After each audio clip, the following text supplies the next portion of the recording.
I had trouble coming up with a title for this one. You know, steampunk in the '90s was one of them, but then I had that song. I want to be like somebody in the '90s, ladies in the '90s, something about Britney. Anyway, that's all I could get through my head. So I was like, I'm not gonna call it that.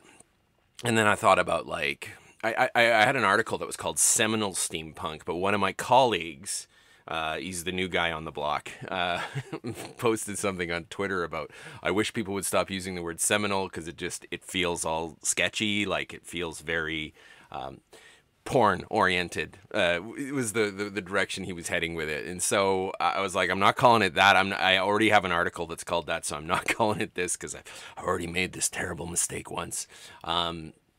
And so I just went with steampunk before it was cool. Some people might say, well, you know, is it cool now? I don't know. It was cool for a little while there. It really was. And I feel like the bar for this is that, you know, it ended up on the Gilmore Girls at some point, the 4 episodes special series that they did on Netflix years after the original series. I feel like that says that, yeah, steampunk was cool at some point. But really, this is a way of me taking a look at steampunk in its early stages, some of the inspirations, places where people have said, I think that's where steampunk began. I think that's where steampunk began.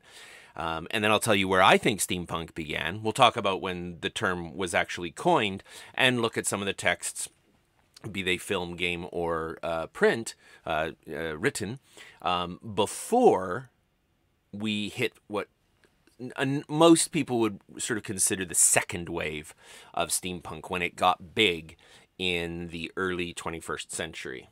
So we have to reach way back.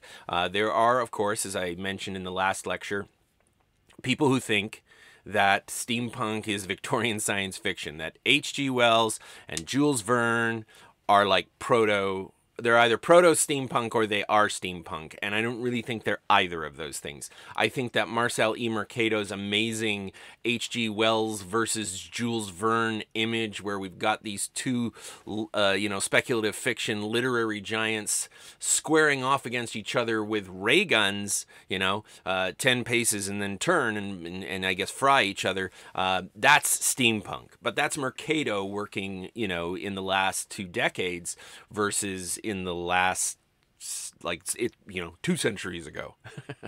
I utterly reject the idea that Verne or Wells or anyone from before the late 20th century could be considered the person who started steampunk.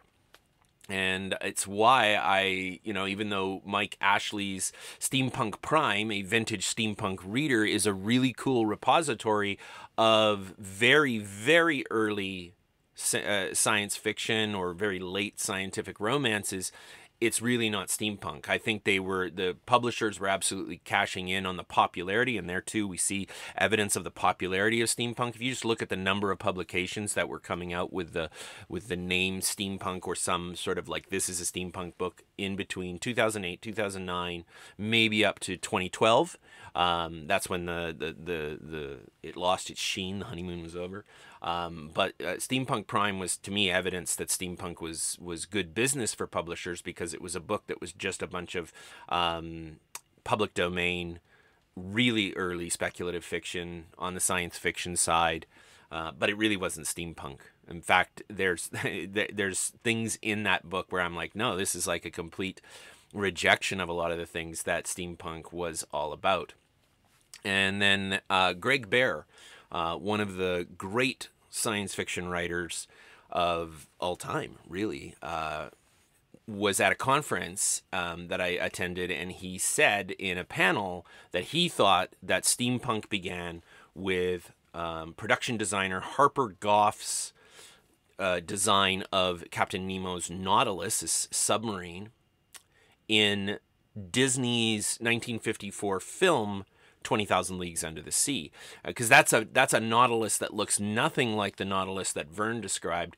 And in as much as I disagree with Baer that that's where it began, I would agree with him insofar as it being a major influence on the more recent steampunk around 2005 and up, you're really seeing people drawing heavily on the imagery of films from 20,000 Leagues Under the Sea and on. There was just a deluge, and we're going to talk about this in an upcoming lecture at length, but just know for now that there was a film adaptation of Verne or Wells's work, or a movie that tried to make you think it was one of those two things, at least once a year between 1954 and then up into the 70s. And you might be like, wow, really? Only one per year? You got to remember that science fiction wasn't the box office draw that it is today. It was a huge financial risk. Before Star Wars, it was a huge financial risk. And so, the audiences could look forward to some sort of Vernian or Wellesian or quasi-Vernian Wellesian adaptation every year. And that left, I think, a huge impact on a generation of creative minds. And that definitely played into steampunk as it would become in the 21st century. Coming off of the movie, you have to always also remember that there was a theme park attraction from 1971 to 1994, incidentally, 1971, the year I was born. It warms my heart because 20,000 Leagues Under the Sea has been a favorite narrative of mine since I was a child. And I now understand why there was so much merchandise available of 20,000 Leagues Under the Sea in the 1970s. It was Disney leveraging this attraction, saying, like you could get the record of the story, and you could get a Viewmaster. They were these little like slideshow things you'd put up in front of your eyes. You click, click, click, and you could see the story of 20,000 Leagues Under the Sea, and it had a very Disney-esque look to it. Going to this attraction was big business, and playing off of that attraction was big business in the early 70s, and that also left a mark on a generation of creative people, people like me. And also in 1971, we got Michael Moorcock's The Warlord of the Air. Now, Moorcock is probably best known for his sword and sorcery works, his Elric of Melniboné, and his other, like Corum, these fantasy heroes, than he is for what we might consider his steampunk. And I don't actually think of The Warlord of the Air as the starting point. This lecture is going to mostly be me going, no. I'm going to be like Mick Jagger on that comedy special. No, not funny, not steampunk. I don't actually think this isn't steampunk, but I don't think this is where it starts. I know that's probably like, what? How can that be? I'll explain in a little bit. I think that you can have a thing. It's like starting a car when it's really cold. I think Michael Moorcock's The Warlord of the Air is like trying to get the engine running. Because as we're going to see in the lecture on Vernian and Wellesian films, there was the sort of vintage era, the Victorian era, the quasi whatever the 19th century was to you, early 20th century, a nostalgia for that was in the air in the late 60s, moving into the early 70s. And Michael Moorcock definitely tapping into that with this book, but it didn't leave the impact that many people would sort of ascribe to it. Like there's this sense in which, I think largely the people who wanted steampunk to be punk and they wanted it to be political could reach back to Michael Moorcock and say that's where it began. And Michael Moorcock was political, so steampunk is political. Michael Moorcock was political all the time. It didn't matter what Michael Moorcock was writing. He threw his politics all over the page. And so I don't buy that this is the book that kicks it off.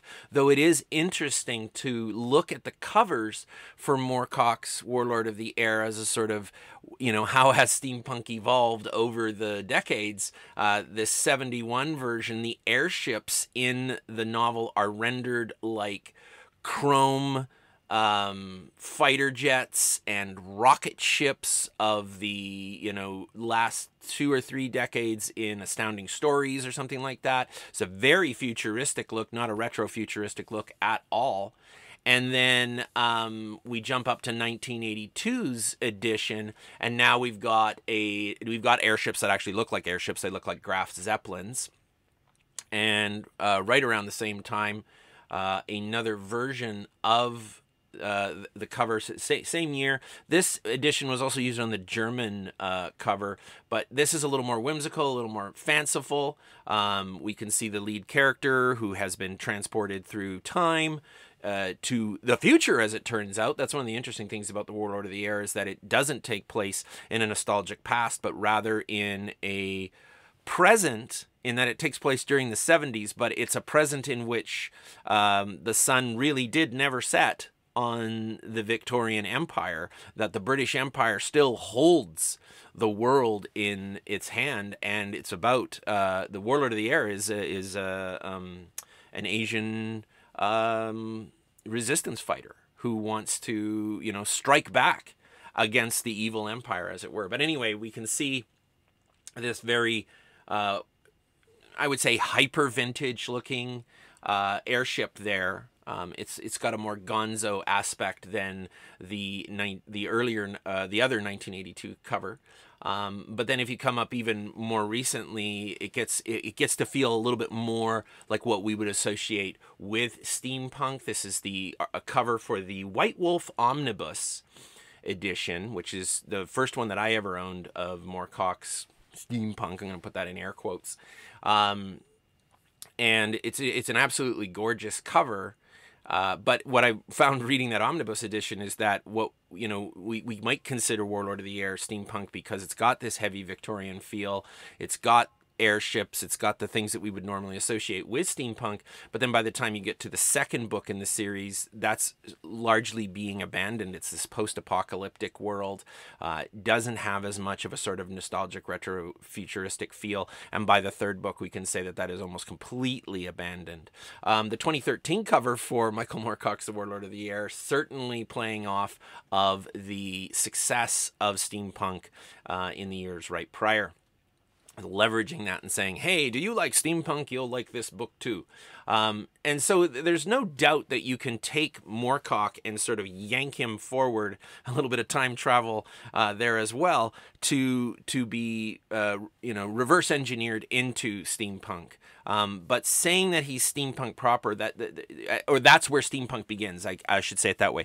To say that that's where steampunk begins, I think that's problematic, because he doesn't kick anything off. He doesn't sort of start a renaissance of other steampunk works. Whereas it's a little easier to argue that K.W. Jeter and his friends, Jeter and friends, they kicked it off.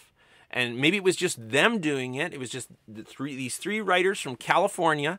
Moorcock was a British writer. You'd almost think he should be the one to do it, but no, it was a couple of Americans, and they were all really into this book that Jeter had found while he was at a flea market, and it was Mayhew's account of the London poor from the 19th century. This basically, Mayhew was kind of like a reporter, and he wrote in a journalistic style, and he crafted these massive volumes. Most people, if they get a paperback edition of it, have a heavily abridged version. I had to go and find these like huge unabridged versions to really see the impact of these volumes on Jeter's work. But it's there. And Jeter picked up these books and he was reading them, and he was super fascinated by this very candid account of what life was like for London labor and the London poor, which is what the title of the book is. And he had both he and I believe Blaylock, he's one of the other writers from the Californian circle, were given the opportunity to write narratives about Arthur in other times, King Arthur in other times. And Jeter's was the only one that ended up getting published at the time, and it was called Morlock Night. It is a sequel to The Time Machine. And what's really wild about this is that this is another one of those places where people will reach back to the past to legitimate steampunk when it's, you know, like people are like, oh, it's just silly. And they're like, oh, no, it's been around for years and it was very serious. And they'll say things about Jeter's work and about Powers and Blaylock, those are the other guys, work as though it's this really serious political commentary. There's a statement made in one of the Tachyon steampunk anthologies by a scholar named Jess Nevins, and he implies that old steampunk was really, really serious and new steampunk was really, really silly. And aside from Michael Moorcock, there really isn't very much serious political or serious social commentary in early steampunk. Jeter's writing a rollicking good tale, you might say, about the reincarnation of King Arthur at the time when the Morlocks, the creatures from H.G. Wells's Time Machine, have gotten their paws on the time machine and they've come to London and all hell's breaking loose and Merlin shows up, and that's always funny to me because of the whole, like, you know, it's science fiction, and I'm like, okay, there's time travel that's science fiction-y here, but now we've got Merlin and a reincarnated Arthur and Excalibur, and that feels awfully fantasy. It's a glorious mess, though, and of Jeter's steampunk works, I love it. I think it's great. Now, he wrote that in 1979. I think that this is...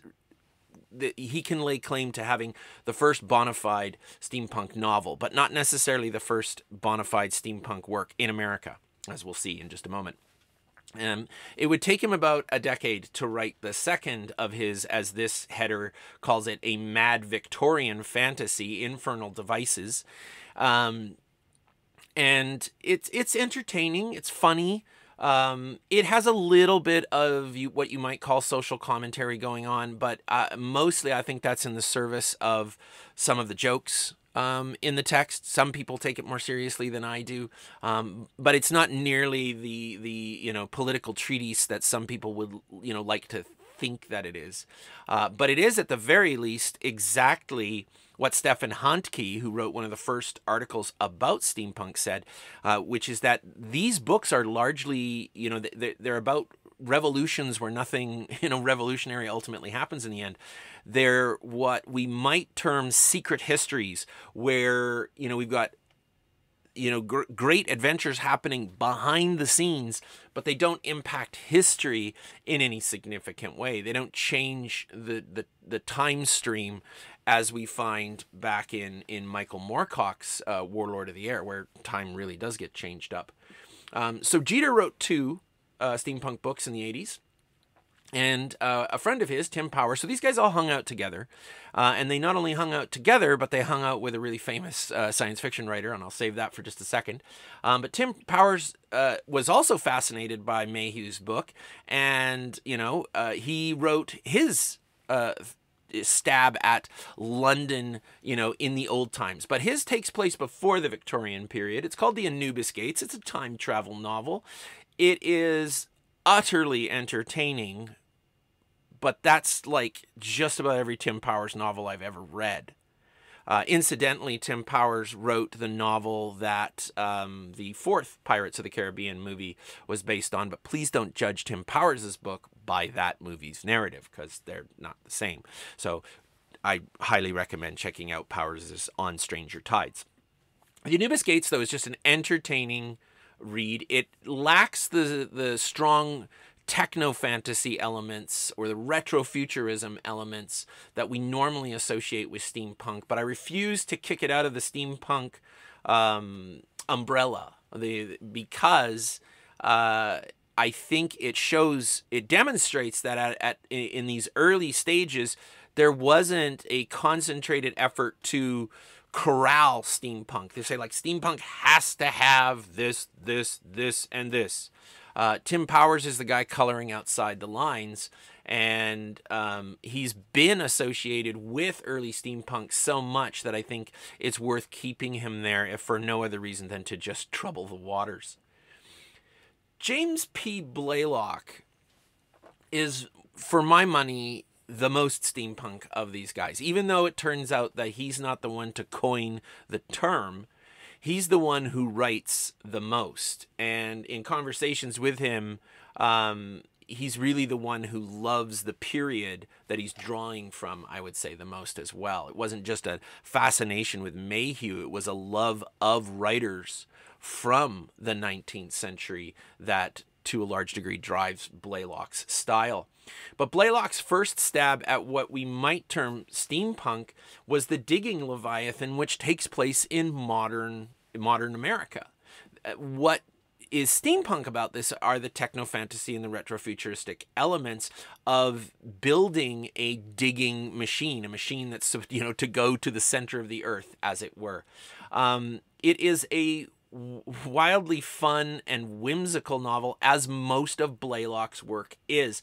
Written in 1984, he followed it up with a bona fide Victorian fantasy called Homunculus, the first of many adventures of he has this singular hero that he comes back to over and over again, who has, you know, a group of you know, adventuring I almost said buffoons, because to a large degree they're really sort of madcap and motley bunch.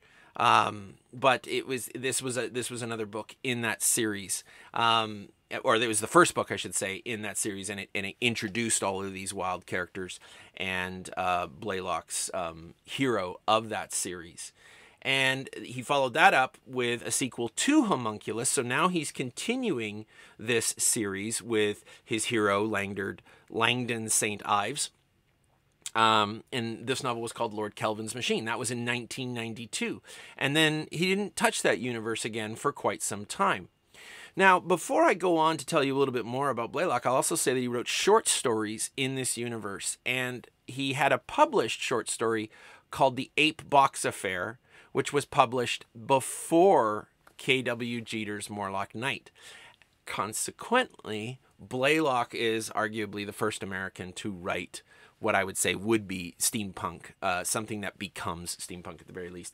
And I'll let everybody know, I don't really care where we, you know, sort of say, whether we say something is or isn't steampunk. I'm not interested in excluding or including so much as going, when does this begin? So people say, well, when does this begin? And it became fashionable for a while in steampunk scholarly circles, or steampunk, you know, expert circles, gatekeepers, to come up with some starting point for steampunk that nobody had ever heard about. And they got more and more esoteric as time went on. And I was like, you can't argue that this book that nobody but you knows about is the starting point for steampunk. It's a ridiculous argument. You need to go and find something that would be widely influential.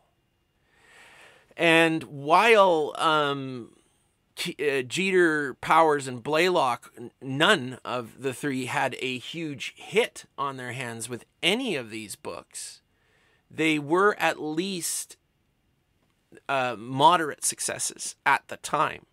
And they were, you know, they continued to publish in that vein, potentially because they were friends with Philip K. Dick. And if we were to take a closer look at the cover to the Digging Leviathan, with its lovely cover by the guy who did the Dinotopia artwork, you would see that it's Philip K. Dick who has the blurb on the front cover. They were, you might say Dick was a mentor, but he was also a really good friend for them. And that helped them in the publishing world when they were getting started. But as you'll see, they are the kickoff for what becomes a pretty steady stream. And it might not be an issue of influence. It might just be that thing where, like, Pearl Jam kind of sounded like Stone Temple Pilots, or at least the lead singers did at the outset, and people used to confuse, you know, one for the other because they, you know, they didn't know the difference. I think there may be some of that going on here, where what bands that sound alike often do is they all listen to the same music when they were growing up. And so they have the same influences, and I think that that's some of what's going on here. But we get a real, we get a critical mass of content with Jeter, Powers, and Blaylock, and then that moves into the 90s, as we'll see in just a moment. Blaylock would come back to steampunk in the 21st century with this, resurgence of interest, and then people start looking, where do we go to find more steampunk? The Tachyon Steampunk Anthology, which was, widely circulated. A lot of people picked it up. I mean, you went to Amazon or whatever bookseller online you wanted to get your books from, and you typed in steampunk, and hey, there's a book that's actually called Steampunk, and it was an anthology of short stories for the most part, and novellas. But it had Blaylock's novella that he turned into the novel of Lord Kelvin's Machine. And so I think that drove people to go and find more Blaylock. So he had a resurgence in popularity, and he had a really good publishing relationship with Subterranean Press. They make these beautiful prestige editions of books, and he's continued to publish novellas with them since, well, really 2008. They put out an omnibus edition, a collection of his Langdon St. Ives novels. But Titan Books also picked up Blaylock's early works, reprinted them, and then printed new Langdon St. Ives novels like the Aylesford Skull. And if you look at the cover for the Aylesford Skull, we see that they don't just write James P. Blaylock. They say the multi-award-winning author James P. Blaylock, steampunk legend. Woo, steampunk legend. And I think that's largely due to his... He was, out of all of the three, Blaylock embraced steampunk the most. It wasn't that there was any strong rejection. Powers showed up at steampunk conventions. Jeter showed up at steampunk conventions. But the difference between Jeter and Powers was that they weren't putting out new steampunk, whereas Blaylock seemed to want to strike while the iron was hot and started producing new steampunk works. And his most recent one, The Goblin Society, was published in 2020. So, he's still going. He's still going with his steampunk content. But speaking of conventions, speaking of Jeter being at a convention, I was at SteamCon 3 in Seattle in 2011, and Jeter was at what they called the Airship Awards, and he gave a speech. And during his speech, he revisited something that he'd said a couple times in interviews before, and he certainly said since, and I've had this confirmed by Blaylock and Powers, that when Jeter coined the term, he's the guy, when he coined the term steampunk, it was a joke. It was meant to be funny. He had been asked by Locus magazine, the industry magazine about science fiction and fantasy, what do you call this stuff that you and your friends are publishing? This kind of madcap Victorian stuff. What do you call this? What do you call these things? And Jeter's reply was in print. And we can go and we can see it. We can see an actual moment where a word got coined. He was being glib. He was referring to the popularity of cyberpunk, and then you also had ribofunk, and you had like splatterpunk. You had all these punks going on in the 1980s, as I think largely a reaction to the popularity and straight up parroting of Tolkien's work. And these were writers, cyberpunk writers were writers who wanted to get away from Star Wars. And I kind of think that steampunk writers, to some degree, were people who wanted to do fantasy that wasn't Tolkien. But at any rate, he said, I don't know, we could call it steampunk. I think he was serious when he said that he thought it could be the next big thing.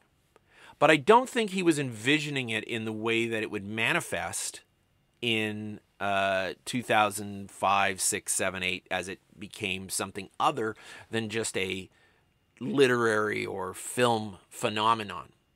But Jeter at that dinner confirmed, I was just goofing around. It was a joke. I never envisioned, and he sort of swept his arm to the assembled crowd, most of whom were dressed in steampunk finery.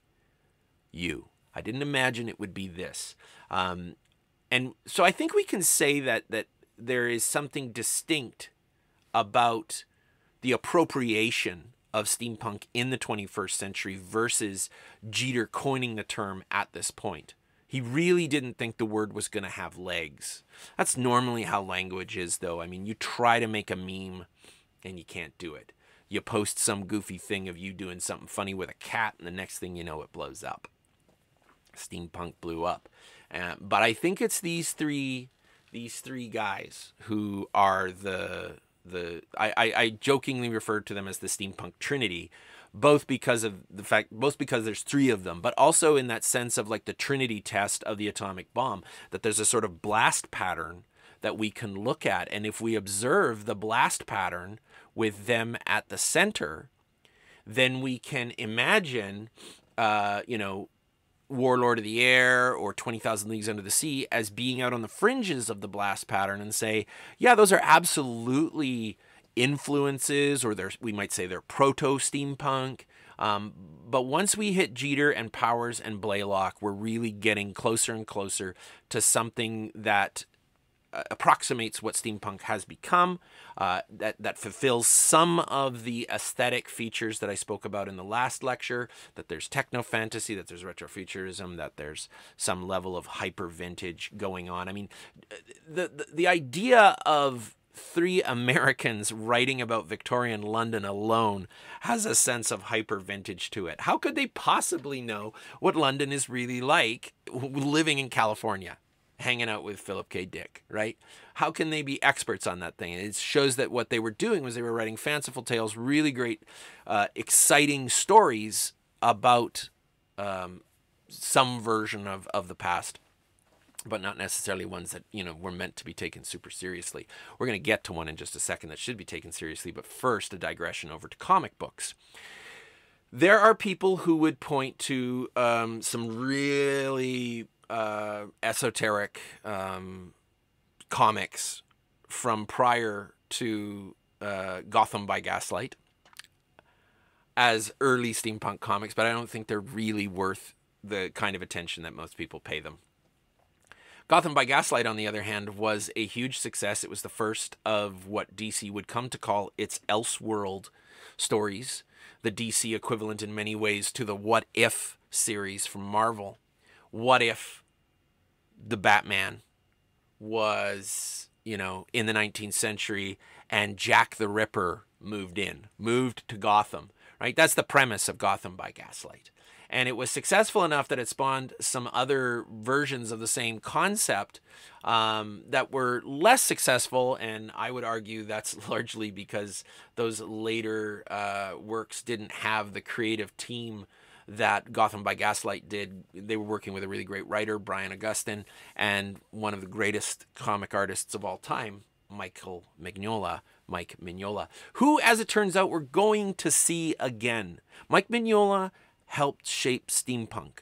I don't think he's ever overtly gone out and been like, I'm going to make me some steampunk, but he has certainly done some design work that has heavily influenced it, and I think Gotham by Gaslight was one of those instances. But its success spawned a Wonder Woman graphic novel that was an Elseworlds piece, a Superman one where he's in the Civil War, born in Kansas, but 150, 200 years earlier. So this was, we need to be taking a look at all of the instances, because if we just look at the literature, we're going to miss how the 21st century all of a sudden has this explosion where steampunk isn't literary for a while. It's fashion, it's film, and it's game. And then, the publishing world catches up to it for a brief period again. Also, and speaking of games, the role-playing game Space 1889 was another moment of, hey, let's play in a fantastic past, sort of the Victorian period, right? 1889. It was published in 1989. And this is one of the most successful role-playing games of all time. It's still got legs. It's still out there. There's still people playing it. Vampire the Masquerade is another instance of games having a massive influence on steampunk, because you had people who were into a goth aesthetic or who were straight up goth playing a live action role playing game quite often with this game from White Wolf Press, and this came out in 1991.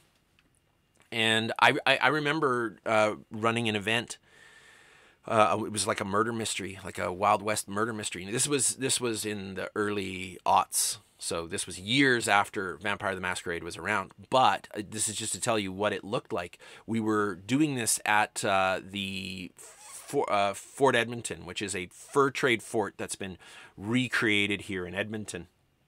And we were doing a Wild West murder mystery at the saloon at Fort Edmonton. And across the street at the tea house, there was a Vampire the Masquerade event going on. So we had a whole bunch of people dressed in Wild West clothes on the one side of the street, and on the other side of the street, we had people dressed in Victorian finery. And at the end of the night, I was taking everything down and packing stuff up and taking it out to my car, and there was fog blowing in off of the North Saskatchewan River.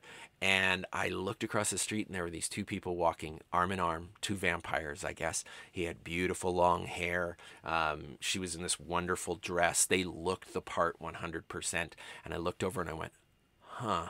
Because I hadn't started studying steampunk, but I would come back to that image again once I started studying it. It was odd to me that it took me as long as it did to, sort of put two and two together with Vampire the Masquerade and steampunk. But I think that the popularity of this role-playing game, which is also one of the greatest hits when you talk about, really successful role-playing games, Vampire the Masquerade is easily in the top 20, if not the top 10.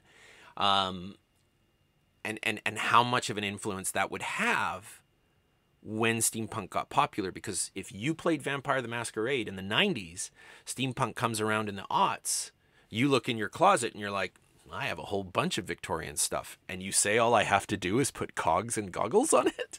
But I really do think there was a strong influence there.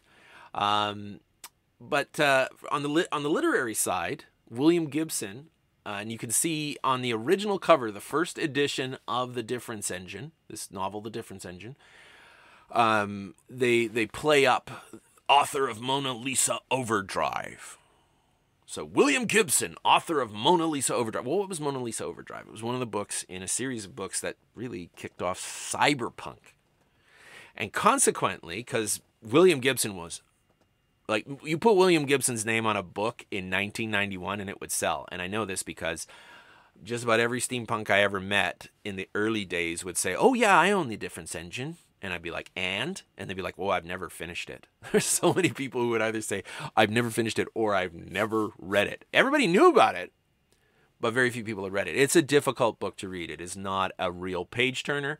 It is excellent. I won't deny that. Gibson wrote it with Bruce Sterling, who was also strongly associated with the cyberpunk movement. But The Difference Engine is a different animal when it comes to, people will point to it and they'll say, it's steampunk. And I'll say, okay, yeah, sure, put it in. If you're going to put The Difference Engine in steampunk, then Tim Powers' Anubis Gates absolutely gets to stay, and here's why. If you've got Tim Powers on one end of the spectrum with, just fantasy and not much in the way of technology, because that's really, Anubis Gates is a fantasy. It's a Victorian fantasy, if it's anything. Then, Gibson and Sterling's The Difference Engine is at the other end of the spectrum, where we have techno fantasy, but they're trying really hard to make it feel verisimilar, plausible.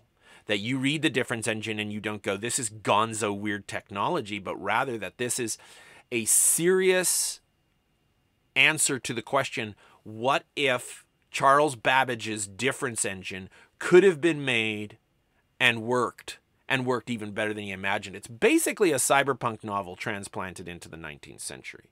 And the AI of this Babbage engine, this Difference Engine, becomes self-aware at the end of the novel. It is very much a Gibson novel. I haven't read enough Sterling to say whether or not it's like him. But because it was so popular, it sort of colored what people thought steampunk would be when the resurgence came around. And it led to a lot of people tacitly assuming that because Gibson and Sterling were associated with cyberpunk, that steampunk was too. But there just aren't that many, if there are any others, and I'm waiting for somebody to tell me who the others are. There aren't any other writers associated with cyberpunk who wrote steampunk, and this is the only steampunk these guys wrote. So if you read somewhere that cyberpunk gave birth to steampunk, you can go, nope, because that's just not true. It's not true. It didn't emerge from the cyberpunk scene. It emerged from that Californian trio. You know, that's where it came from. 1993, Michael Swanwick's The Iron Dragon's Daughter troubles the waters even further. Whereas Gibson and Sterling are asking a serious counterfactual question, Swanwick invents a wholly secondary world. He actually said that The Iron Dragon's Daughter was his love letter in some ways to Tolkien. It is a fractured love letter. We've got coke-snorting Armani-suited elves in this novel, but it begins in a very Dickensian way. A very, very, what we would think of as steampunk today. It feels, you know, it aligns with all of those things. It's got an orphan. It's got a, you know, a terrible factory, but it's got a dragon. But it's cool because it's a dragon that is, it's a machine. And again, rendered in that sort of chrome look that we saw for Warlord of the Air, cover of Warlord of the Air, a really nice chrome looking metallic dragon. More recent editions of the book, here's some cogs on the cover. This might be steampunk, so please pick it up. But Swanwick's Iron Dragon's Daughter is, again, it's fantasy. With a little bit of, there's techno fantasy. There's the veneer of science fiction kicking around here, but it has far more fantasy than it does science fiction. So steampunk, before it was popular, nobody knows what it is. It's a grab bag of a whole bunch of different approaches. It's the Wild West, and not in a Wild Wild West way, although it will become that. But just, you know, there's this guy over here and he's doing fantasy, and there's this guy over here, he's doing serious alt history, and there's this guy over here and he's doing a role-playing game about vampires, and there's this guy over here. And is Vampire the Masquerade, you know, steampunk straight up? No, but it is part of this, I don't know, bizarre Venn diagram maybe, of influences that will lead to steampunk. Castle Falkenstein, on the other hand, absolutely is steampunk. It is high adventure in the Steam Age, and once again, one of the more popular role-playing games to emerge in the 1990s. It was interesting, if for nothing else, in that most role-playing games you use dice to generate random events. Castle Falkenstein used a deck of cards because, you know, people in the Victorian age used to play whist. So, you know, you could play as what we would think of as very Eurocentric, Victorian-style heroes. But we also need to consider video games. And Final Fantasy VI might be the unsung hero of why steampunk emerges in the next decade. Because we're looking at a game, I mean, you just look at the cover of the original Super Nintendo package, and it has a sort of retro-futurist, vintage, hyper-vintage feel going on. Some techno-fantasy there as well. And once you get into the actual game and you see that ghost train, I mean, it's sepia-toned. It's everything that steampunk will become. Sure, it's rendered in, you know, a much lower pixel rate than, you know, games today. But this is one of the most successful video games of all time. So how could we not admit that it likely had a massive influence, made in 1994, and in the next decade, people going like, I want to do, you know, that you grow up playing a game like that, and how many hours it takes you to get past the level, especially that train.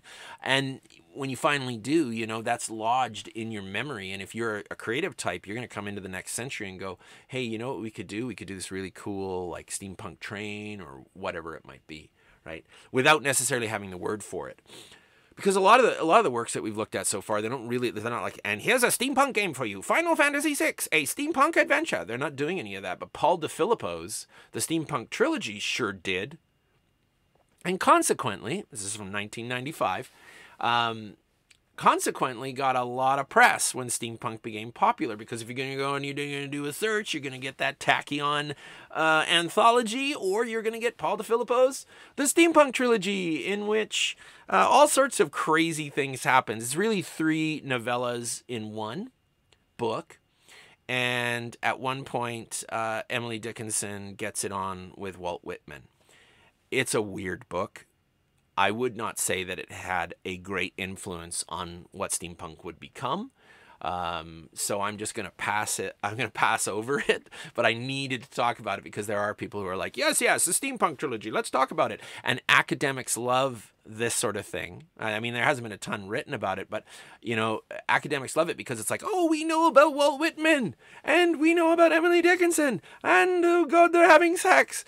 So, you know, they might look into it, but I don't really think this book had a huge influence on the steampunk that would come in the next decade. Whereas City of Lost Children, this was a wonderful, beautiful French film, and with the production design, well, it wasn't the production design, the costume design was done by same guy that made like corsets for Madonna. So there's a relationship there too, and we'll get to that another day. But here we are in 1995. This, I think, had a greater impact, even though, like, this wasn't a this wasn't a far-flung movie. This movie wasn't, you know, everywhere. It wasn't super popular or anything. But, you know, if you were a film aficionado, it was the sort of thing that your weird DVD store might carry. So City of Lost Children, in terms of its aesthetic look, would have a stronger impact, I would say, on where we find steampunk in the next decade than something like Paul DeFilippo's The Steampunk Trilogy. So we'll move on from there, because we're going to come back and talk about that film in an upcoming lecture at length. One of the huge works of steampunk from the 1990s is arguably Philip Pullman's His Dark Materials, which began with the UK version being Northern Lights. In North America, it was called The Golden Compass. But this is a book that absolutely, I think, belongs in the steampunk, if there is a canon for it. And Pullman was massive in the 90s. You want to talk about like successful writers? It was Pullman and Pratchett, Terry Pratchett, right up until J.K. Rowling started producing Harry Potter. It was Pullman and Pratchett, you know, bringing in the money. And it's fascinating to me that there's been very little work done on the Golden Compass as steampunk. And again, I have to wonder if that isn't simply because the Golden Compass comes across as fantasy and people get told, oh, well, steampunk is science fiction, and so then they just pass over Pullman. But I don't think Pullman should be passed over, because I think not only is his work massively influential, just given how many young people would have read it, as well as older people. This is a hugely popular novel, hugely controversial one as well, or series, I should say. It was a hugely successful series. But it also affords us the opportunity to look at how steampunk is on the move in the television version of it from the BBC. A beautiful, beautiful series. But they make a number of really fascinating changes to the era that we're in. The nature of the vintage elements in the television version of His Dark Materials are unlike many previous iterations. Like if you look at the film, or you look at people's fan art, or you look at the comic book, there seems to be a stronger adherence to keeping it closer to the beginning of the 20th century in terms of the look of the technological elements in the series. But with the television series, His Dark Materials, there are a number of elements that look like we might be creeping up into the 30s or the 40s or maybe even the 50s in certain cases. And that again is I think a space where steampunk is going to continue to be shifting, at least in popular consciousness. And that's really the only place that I'm interested in studying it, because I'm not interested in having conversations with gatekeepers where we're sitting off in a corner and we're going, well, steampunk has to stay in this little box, and if you go outside that box, it can't be steampunk. Because then we're not talking about steampunk anymore. We're talking about what steampunk was 20 years ago. So Pullman affords us a really great opportunity for study. We come up to the end of this journey, or very close to the end of it, with China Miéville's Perdido Street Station. China Miéville's Perdido Street Station, which is a book that I have a love-hate relationship with. I love Miéville's vision. I love his ideas. I'm not a big fan of his prose, which I find to be too ornate, too pretentious. I've run my slides out of order here. So we'll come back to Mieville. My apologies. 1999, League of Extraordinary Gentlemen. We get Alan Moore and Kevin O'Neill's basically Victorian Justice League was the pitch.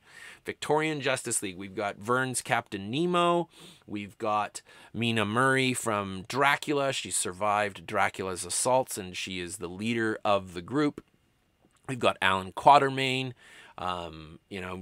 great adventurer and explorer, the Invisible Man. We've got Dr. Jekyll / Mr. Hyde, and they form this monstrous band of heroes who protect Britain in a Victorian milieu, at least in the first volume, very close to the end of the 20th century in the second volume, and then the series largely departs from that in later books. But this was, again, one of those really popular nodes. And so you can see, once we hit Jeter, Blaylock, and Powers, we get a pretty consistent delivery of steampunk content. And that brings us then now to China Mieville's Perdido Street Station, which was released in 2000 and had sequels in 2002 and 2004. And some people, again, would say, nope, sorry, Mieville's Perdido Street Station and its sequels cannot be considered steampunk because they're too much fantasy. But there is certainly an element of science-y, techno-fantasy to the world that Mieville has imagined, which is this city, in the first book at least, the city of Balag, or Balag, which is quite obviously a fantasy London. We depart that world for the Scar, the sequel to it, but the floating city that is the location for the second book is also, it mirrors many of the elements of Balag in the first book, but it still has that vintage feel to it. And Mieville's books are beloved. There are people who just absolutely can't get enough of his work. Like I say, I absolutely love his ideas, and I especially do love that he has destabilized the conversation around steampunk, whether he meant to or not. He brought something to the table that wouldn't fit into the little box that people had established for steampunk, or would establish for it in the coming decade. And he would be able to sort of trouble those waters. There was a comic book series from Cliffhanger Comics, which was never completed. There was 12 issues. It is a glorious mess of a comic. I love it and I hate it. I love looking at the art. The sequential art is kind of rubbish at times. I'm like, what the heck just happened there? But it was a really, really cool narrative. And one of the things I absolutely love about it is that it's so colorful. And steampunk got awfully sepia toned. For a while there, it was, the joke, when Goths discovered brown. And steampunk as a comic isn't. It's got all these rich colors. It's got really strong Tim Burton influences in there. But it's neat to see as a visual artifact of someone's idea of steampunk, a steampunk world, before there was this crystallization of what it ought to be, what steampunk ought to be. And I love it as well because you can't discount the possibility of a comic book being in direct sales comic stores with straight up title steampunk, right?